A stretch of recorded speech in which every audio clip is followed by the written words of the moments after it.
నేను మైక్ ఇచ్చేద్దాం అనుకుంటున్నాను. So thank you so much for beautiful Thandel sir. Okay, thank you. కంగారు పట్టుకున్నాను. యా, నాకు బ్రహ్మాజీ గారు జనరల్గా రెగ్యులర్గా మేము చాలా రెగ్యులర్గా కలుస్తుంటామండి. ముఖ్యంగా ఒక సినిమా అయిపోయిన తర్వాత ఆయన కాల్ చేసి ఇంటికి వచ్చి పార్టీ చేసుకుందాం అంటుంటారు. అలాగా మొత్తం అన్ని తిరిగి అంటే ట్యూస్డే ఫ్రీ అంటే ఇంకా ఇంటికి పిలిచి ఏమైనా పార్టీ ఇస్తారేమో అనుకున్నాను. పిలిచి ట్యూస్డే ఫ్రీ అంటే ఫ్రీ అనండి అనేసి అనమాట. చూస్తే ఇదిగో ఇక్కడ పిలిచారండి. And thank you. ఇందాక డైరెక్టర్ దయా మాట్లాడుతూ చిన్న సినిమా అని చెప్పి మెన్షన్ చేస్తున్నారండి. అంటే దృష్టిలో చిన్న సినిమా పెద్ద సినిమా ఏమి ఉండదండి. మంచి సినిమా ఏదన్నా పెద్ద సినిమా అండి.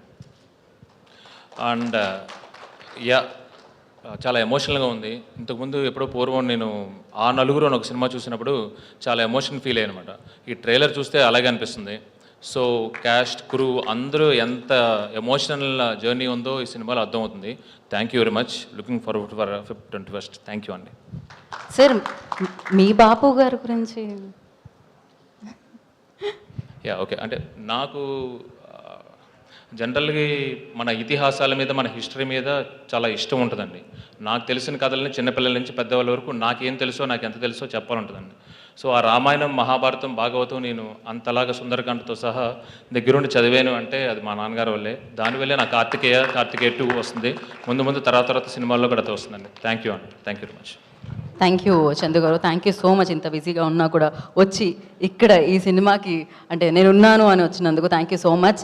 అండ్ యా, సత్యదేవ్ గారు ముందు